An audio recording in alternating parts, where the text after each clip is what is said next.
That's not a try, that's a miracle. You can take me now. I have seen it all. Round 19, 3 p.m, GIO Stadium in Canberra. It is the Canberra Raiders taking on the New Zealand Warriors. We're going to pop the team list up firstly for the Raiders. There is a lot of changes there when it comes to the squad.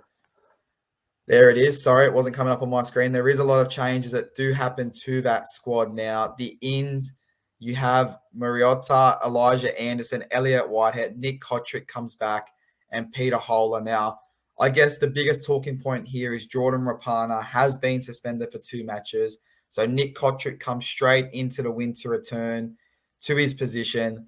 James Schiller is out with an ankle injury, so he is replaced by Albert Hopewadi. Elliott Whitehead does return after missing the Storm game. And Corey Hararira, however you say that name, obviously goes to the bench. But I think here, if this game is going to go in favour of the Raiders, they need to find that real grit that they had against the Melbourne Storm. They dug deep. They fought Waidari and Amy Park. There was times where you went, here comes Melbourne, they're going to roll over them, but they pulled up their socks.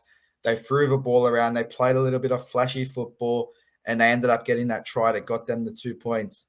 Baxter, what stands out to you here? Obviously, Nick Kotrick, she comes back from injury. Do you think he does the job there, and how much of a loss is Rapana to this squad? Oh, yeah, Rapana's a big loss. He brings out a little bit of experience out on the edge and brings that bit of flair that the Canberra Raiders love so much. Obviously, Nick Kotrick been there and done that before, so it's good to see him back. But if there is a player to open up this New Zealand Warriors side, it's going to have to be the back rower, Hudson Young. I believe he's going to rip shreds off this Warriors side, and he gets across the line.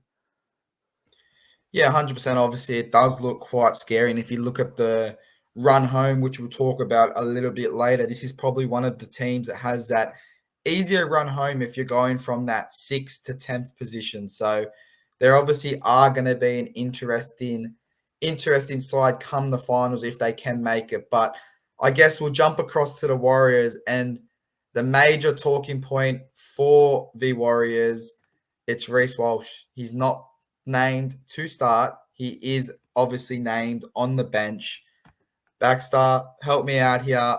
What do you see with this squad? Do you think Reece Walsh getting dropped is a way of saying, you know what, you're not going to be here next year? Or do you think it's just the coach saying, we're going to try something different and see what happens? I think it's the latter of the two there, because even though Reece Walsh is on the bench, Harris Tavita isn't going to be the starting fullback likely for next season. Obviously, they picked up Chaz Nickel Kustak there, so he might be starting at fullback. So I don't know if this is a bit of change of flair and have a good run to the back of the season. But look, Sean Johnson, he's my man. He's going to open this Canberra side up. If he does, he's done it before. He'll do it again.